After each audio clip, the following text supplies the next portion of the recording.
Pemirsa, setiap orang memiliki masa lalu dan setiap orang pada waktunya sendiri akan memiliki momen ingin bisa bertobat dan menjadi lebih baik lagi.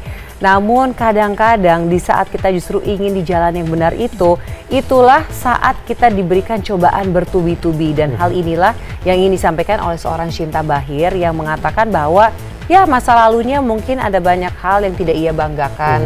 Ada juga hal di mana dia harus menghadapi kekecewaan. Bahkan rumah tangganya juga tidak hanya satu kali tapi bahkan 2 kali harus gagal. Dan bahkan juga dia sempat menjadi orang kedua dan dia juga sempat harus rumah tangganya hancur oleh orang ketiga juga.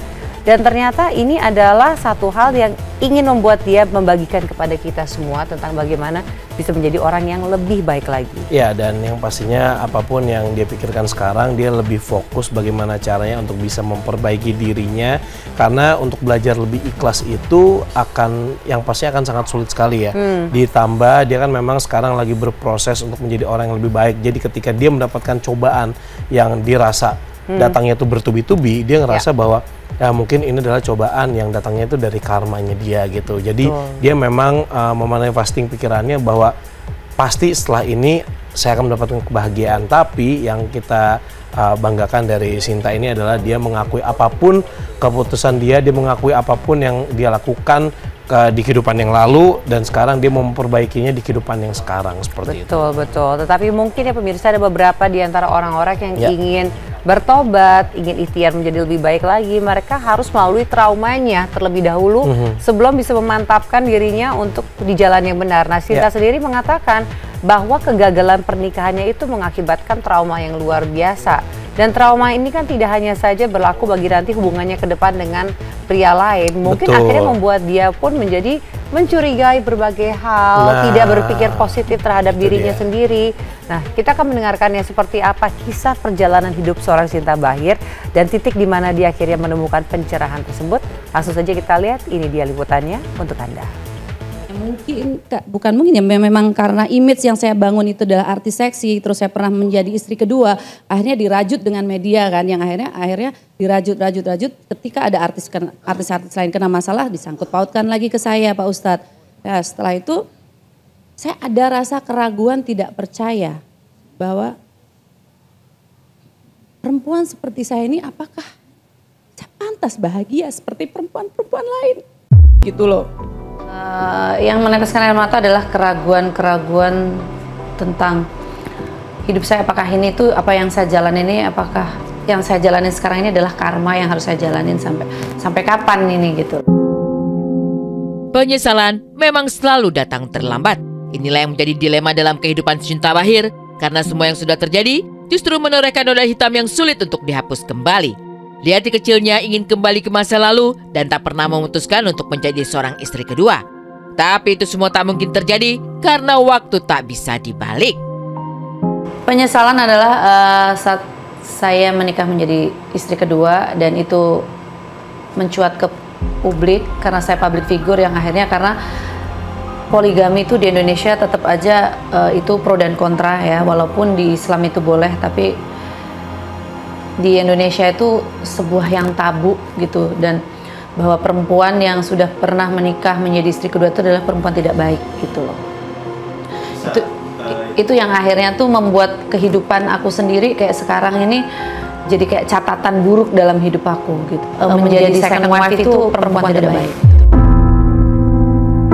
Selepas cerai dari pernikahannya sebagai seorang istri kedua, Shinta Bachir pernah menikah lagi untuk yang kedua kalinya. Shinta Bachir inginkan pernikahannya kali ini menjadi pernikahan yang bahagia dan langgeng. Tapi nyatanya semua impian putus. Lantaran ia pun harus kembali mengecap pahitnya pengalaman cerai karena isu kehadiran orang ketiga. Di perjalanan itu saya kena masalah lah. Namanya saya juga public figure, mungkin suami saya nggak siap saat itu. Muncullah ke media, akhirnya bukan cuma masalah pribadi saya, tapi muncullah perempuan-perempuan yang tidak terlihat akhirnya kelihatan semua gitu loh. Perempuan-perempuan di balik yang ini suami saya waktu ini. Dan saat itu saya sudah mau mundur dari dunia entertain, saya udah pakai hijab karena saya mikir apalagi yang mau saya cari karena suami saya sudah menafkahi secara lahir batin semua sudah dipenuhi. Shinta Bachir akhirnya menikah lagi untuk ketiga kalinya pada tahun 2023 lalu.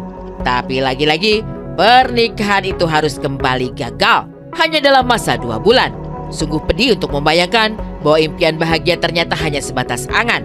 Dengan status janda 3 kali dan image negatif yang sudah terlanjur menempel padanya, Shinta Bachir pun hanya bisa pasrah. Kadang-kadang lingkungan, ketika ketemu laki-laki, lingkungan laki-laki itu yang kadang jangan sama dia lah. Sampai detik ini pun terus Pak Ustadz itulah yang membuat saya kayak, udahlah aku sendiri aja, aku nggak mau ketemu laki-laki lagi. Terus kemarin Pak Ustadz saya menurunkan ego saya. Akhirnya saya ketemu laki-laki yang baru dikenal dan saya menikah cuma 2 bulan. Dan itu lebih lagi bikin saya drop mental saya. Sampai saya nggak percaya bahwa mungkin takdir aku tuh memang gue gak punya jodoh lagi. Buat mungkin sampai nanti gue mati sendiri kali ya gitu kan. Tapi di acara kajian hati, ketika ia berhasil mengurai semua benang kusut yang selama ini dirasakan, penyanyi dan pesinetron yang pernah diisukan dekat dengan Teuku Ryan ini pun mulai merasakan ketenangan batin untuk menerima takdir dalam perjalanan kehidupannya. Yang dirasakan ada ketenangan. Dan tadi ada zikir bersama, terus dapat ilmu bahwa ada yang membuat saya tenang gitu. Yang bahwa semua perjalanan hidup itu tuh udah ada garis takdirnya gitu loh. Oh iya, jadi kita nggak boleh menyalahkan itu semuanya gitu. Jadi kita percaya ya semuanya sama Allah gitu. Terus nggak boleh meragukan. Walaupun itu sakit, menyakitkan, menyenangkan, itu semua tuh takdir Allah. Ya, pada akhirnya kita juga sebagai manusia yang pasti memiliki cobaannya masing-masing, memiliki dosanya masing-masing. Bukanlah kita yang pantas untuk bisa memberikan judgement atau penghakiman terhadap orang. Lebih baik kalau kita mendoakan saja. Jika memang ingin menuju ke jalan yang lebih baik, semoga bisa segera menemukannya. Amin.